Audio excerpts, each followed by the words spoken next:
अस्सलाम वालेकुम स्टूडेंट।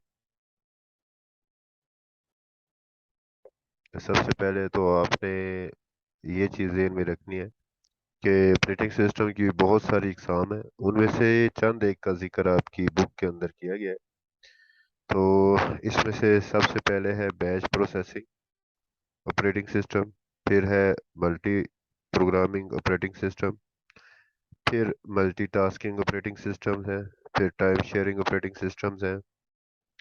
उसके बाद रियल टाइम ऑपरेटिंग सिस्टम है, मल्टी प्रोसेसर ऑपरेटिंग सिस्टम, फिर parallel processing operating system, distributed operating system and embedded operating system. ये वो ऑपरेटिंग सिस्टम की टाइप्स हैं जो आपकी बुक के अंदर है। अच्छा, टाइप्स जो है वो वेरी करती हैं ऑन डिफरेंट फीचर्स। ठीक है, इसमें उनकी प्रोसेसिंग के पॉइंट ऑफ व्यू से, उनके यूज के पॉइंट ऑफ व्यू से, ठीक है, वो डिफरेंट होती है। ठीक है, अगर यूज करते हैं तो अगर एक यूजर यूज करता है तो सिंगल यूजर ऑपरेटिंग सिस्टम होगा, मल्टीपल यूजर यूज करते मल्टी यूजर ऑपरेटिंग सिस्टम होगा। यहाँ पे डिफरेंट सिनेरियो में बात हो रही है। ठीक है, इसमें अगर आप चेक करें तो सबसे पहले हमारे पास जो टाइप है वो बैच प्रोसेसिंग है।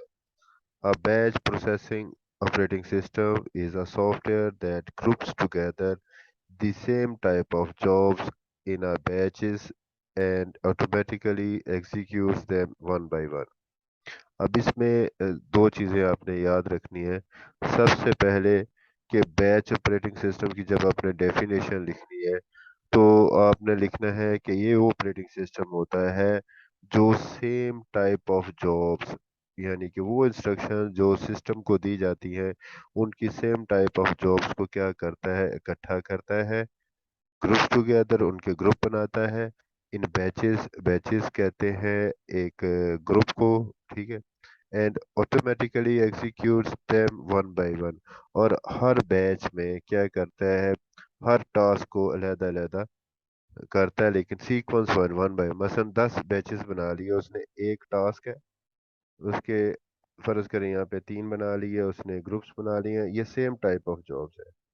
ये एक बैच है, ये दूसरा बैच है, ये तीसरा बैच है, इन सब का एक ग्रुप बना लिया। ठीक है, ग्रुप बनाने के बाद फिर क्या करते हैं, इसकी पहली इंस्ट्रक्शन सॉल्व की, फिर इसकी दूसरी, फिर इसकी तीसरी, फिर इसकी चौथी, और इस तरह ये सॉल्व करता जाता है, एग्जीक्यूट करता जाता है। तो ये क्या करता है, same type of jobs, same type of instructions को, मतलब प्रिंटिंग की इंस्ट्रक्शंस हैं तो सारी की सारी प्रिंटिंग इंस्ट्रक्शंस को एक जगह पे इकट्ठा कर लेगा और उनको वन बाय वन क्या करता है, वो एग्जीक्यूट करता है और उसकी आउटपुट जनरेट करता है। It performs the same type of task on all the jobs in a batch in the sequence in which they appear। और जो इनकी सीक्वेंस लगती है, मतलब ये 1 है, ये 2 है, ये 3 है, ये 3 बैचेस है, इन सबको इकट्ठा किया और फिर ये सारी, इस बैच में भी सेम टाइप की इंस्ट्रक्शन है, इसमें भी, इसमें भी, इन सबको इकट्ठा करता है और इनको फिर सीक्वेंस में पहली इंस्ट्रक्शन, दूसरी इंस्ट्रक्शन, तीसरी इंस्ट्रक्शन, और जब इसकी सारी इंस्ट्रक्शंस खत्म होगी तो दूसरे बैच की इंस्ट्रक्शंस पहले से स्टार्ट हो जाएगा। तो उसको इस तरह करके क्या करता है, परफॉर्म करता है। It provides an easy and efficient way of processing of the same type of jobs। और ये जो सेम टाइप ऑफ जॉब्स होती हैं ये बड़े ही आसान तरीके से, बड़े उम्दा तरीके से ये हल हो जाती है। फॉर एग्जांपल, इसकी एग्जांपल भी आपने पेपर में लिखनी है बैचेस की। At the end of the month bank print statements for each account holder. मिसाल के तरह बैंक में चले जाएं तो वहाँ पे हर मंथ के आखिर पर या साल के आखिर पर क्या होता है, बैंक स्टेटमेंट्स जो होती हैं वो ऑटोमेटिकली प्रिंट हो रही होती हैं। ठीक है, फिर वो प्रिंट लेके फिर उनको डिफरेंट एनवलप्स में डाल के और जो बैंक के अकाउंट होल्डर्स होते हैं उनके एड्रेसेस पर भेज दी जाती है। ठीक है, तो वो उस प्रिंटर का काम ही, सॉरी, उस ऑपरेटिंग सिस्टम का काम ही यही होता है कि सेम टाइप ऑफ जॉब जो है ना वो हल कर रहा होता है। Batch process system can easily and efficiently print each account holder statement one by one। तो ये बैच प्रोसेसिंग सिस्टम होता है। इसका आपने जो मेन चीज, जो कीवर्ड लिखना है, सेम टाइप ऑफ जॉब्स को ग्रुप में करता है, इकट्ठा करता है और फिर उनके ग्रुप का बैचेस बना के उनको वन बाय वन करके एग्जीक्यूट करता है। उसके बाद नेक्स्ट है हमारे पास multi programming operating system. A multi-programming operating system is a software that loads one or more programs in main memory. A multi-program, ठीक है, प्रोग्राम किसको बोलते हैं, सॉफ्टवेयर को। तो मल्टी का मतलब ज्यादा, एक से ज्यादा। तो ये क्या करता है ऑपरेटिंग सिस्टम के, एक ही वक्त के अंदर मल्टीपल प्रोग्राम्स, वन और मोर प्रोग्राम्स इन मेन मेमोरी। आपको पता है कि जब कंप्यूटर स्टार्ट होता है, जब वो पोस्ट से निकल जाता है, पावर ऑन सेल्फ टेस्ट से निकलता है, तो फिर वो क्या करता है, बूट करता है सिस्टम को। तो बूट का मैंने आपको बताया है कि वो ऑपरेटिंग सिस्टम जो आपकी हार्ड डिस्क में, आपके परमानेंट स्टोरेज डिवाइसेस के अंदर पड़ा होता है, वो लोड होता है मेन मेमोरी में। इस प्रोसेस को बूटिंग बोलते हैं। तो जब ऑपरेटिंग सिस्टम लोड हो जाता है, तो फिर वो डिफरेंट एप्लीकेशंस को चलाने के काबिल हो जाता है। तो जब एक या एक से ज्यादा एप्लीकेशंस जो है मेन मेमोरी में चलती है, and execute them using a single CPU, और उनको फिर यूज करता है एक सिंगल सीपीयू के तौर पर, ठीक है। यानी कि सेंट्रल प्रोसेसिंग यूनिट है जो इसके अंदर सीपीयू लगा होता है, ठीक है। तो ये वो ऑपरेटिंग सिस्टम है जो एक सिंगल सीपीयू को यूज करते हुए मल्टीपल प्रोग्राम्स को एग्जीक्यूट करता है। मल्टी प्रोग्रामिंग ऑपरेटिंग सिस्टम कौन सा होता है, जो सिंगल सीपीयू को यूज करे और मल्टीपल प्रोग्राम्स को क्या करे, एग्जीक्यूट करे। In fact, the CPU executes only one program at a time while the other programs are waiting in queue. इस प्रोसेस के अंदर क्या होता है कि एक वक्त में एक ही प्रोग्राम चल रहा होता है।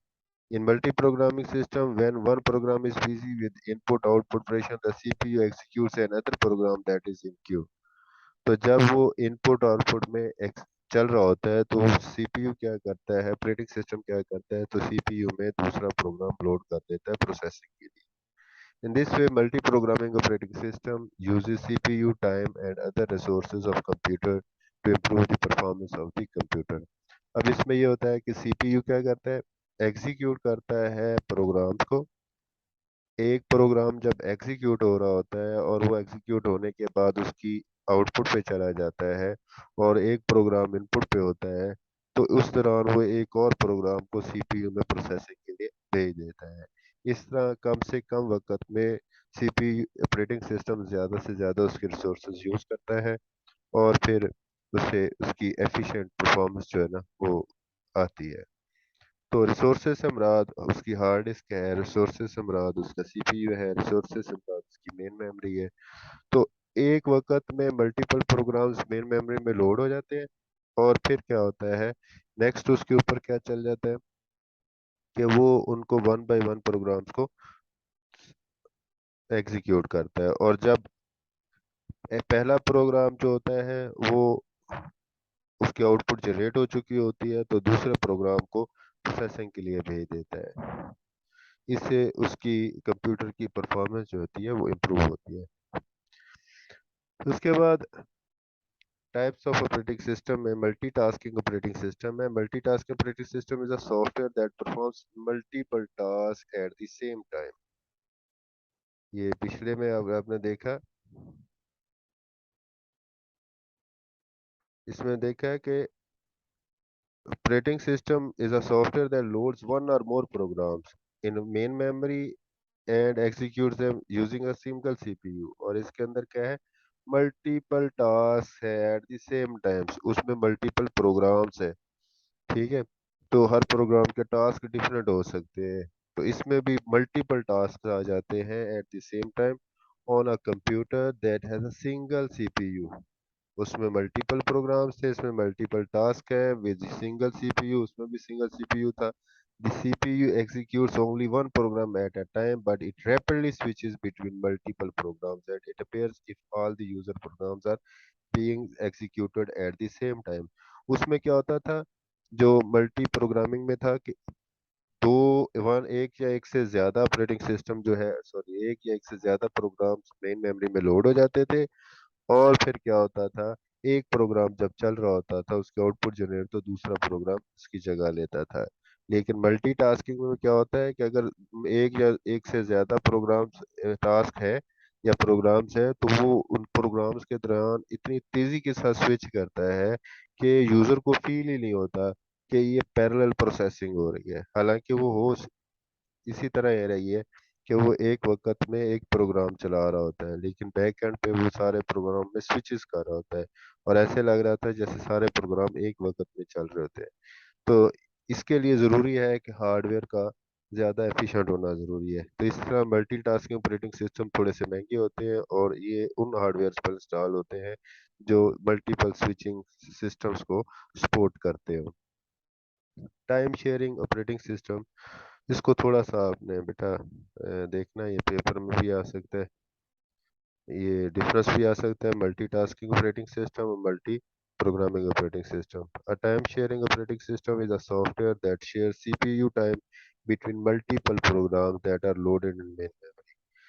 मेन मेमोरी में जितने भी प्रोग्राम्स होते हैं उनको सीपीयू का टाइम शेयर किया जाता है। यूं समझे जैसे एक डॉक्टर है, तो डॉक्टर का एक टाइम है, तो वो मुख्तलिफ मरीजों को टाइम शेयर किया जाता है।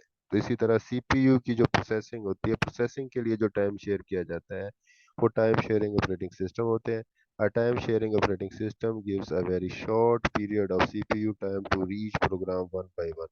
हर प्रोग्राम को थोड़ा थोड़ा सा टाइम मिलता है। This short period of time is called time slice. इसको क्या बोलते हैं? Time slice. पेपर में क्वेश्चन आ जाए व्हाट इज टाइम स्लाइस, तो आपने लिखना है कि जब a time sharing operating system gives very short period of CPU time to each program one by one to execute, and this short period of time is called time slice. और quantum, तो ये बेटा लाजमी याद करना है, quantum के बारे में पेपर में क्वेश्चन आ सकता है, व्हाट इज क्वांटम। तो it is a time slice, and time slice वो टाइम है जो CPU time sharing operating system क्या करते हैं, सीपीयू का टाइम लेते हैं एक किसी एक प्रोग्राम के लिए। Since the CPU is switched between the programs at extremely fast speed, all the user get the impressions having their own CPU. तो ऐसे लगता है कि उनका अपना ही सीपीयू है। ठीक है। अब ये मल्टीपल यूजर इसको इस्तेमाल कर रहे होते हैं। It is use in mini and main frame computer. ये ऑपरेटिंग सिस्टम जो है, ये ऑपरेटिंग सिस्टम कहाँ पे इस्तेमाल होते हैं? मिनी और मेन फ्रेम कंप्यूटर्स के। जब आपने फर्स्ट ईयर में पढ़ा था कि इसकी कितनी क्लासेस हैं कंप्यूटर्स की, तो मेन फ्रेम्स हैं, सुपर कंप्यूटर्स हैं, मिनी कंप्यूटर्स हैं, माइक्रो कंप्यूटर्स हैं। तो ये कहाँ पे इस्तेमाल होता है? टाइम शेयरिंग ऑपरेटिंग सिस्टम ये मिनी और मेन फ्रेम कंप्यूटर्स में इस्तेमाल होता है। That's for large number of user in big organisation.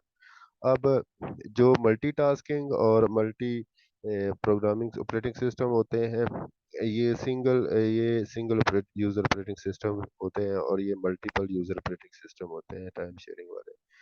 तो ये इनके थोड़ा थोड़ा टाइम, हर यूजर के जो प्रोग्राम्स को थोड़ा थोड़ा टाइम मिलता है, लेकिन फास्ट स्पीड से ये स्विच करता है कि हर यूजर ये समझता है कि इसका ये अपना सीपीयू है। It is used in mini and mainframe computers that support large number of users in a big or such as airline के अंदर, बैंक्स के अंदर, यूनिवर्सिटीज के अंदर। आपने देखा है कि आप फेसबुक यूज करते हैं, तो एक ही वक्त में क्या होता है, मल्टीपल यूजर एक्सेस कर रहे होते हैं। हर यूजर ये समझ रहा होता है कि ये सिर्फ मैं ही यूज कर रहा हूँ, और इतनी तेजी से स्विचेस हो रहे होते हैं। यूट्यूब के ऊपर एक ही वक्त में पता नहीं कितनी वीडियोस अपलोड हो रही होती हैं, और आपकी वीडियोस भी अपलोड हो रही होती है, आप देख भी रहे होते हैं वीडियोस, तो वो बहुत तेजी के साथ स्विच कर रहा होता है। Real time operating system, a real time operating system is a software that runs real time applications that must processed। अच्छा, चलिए मैं इस वीडियो को ना शॉर्ट करता हूँ, ये रियल टाइम इसके बाद नेक्स्ट वीडियो में करता हूँ। मेरे ख्याल में आप लोग थक चुके हैं, तो इंशाल्लाह नेक्स्ट इसका कर लेते हैं, रियल टाइम से स्टार्ट करेंगे इंशाल्लाह।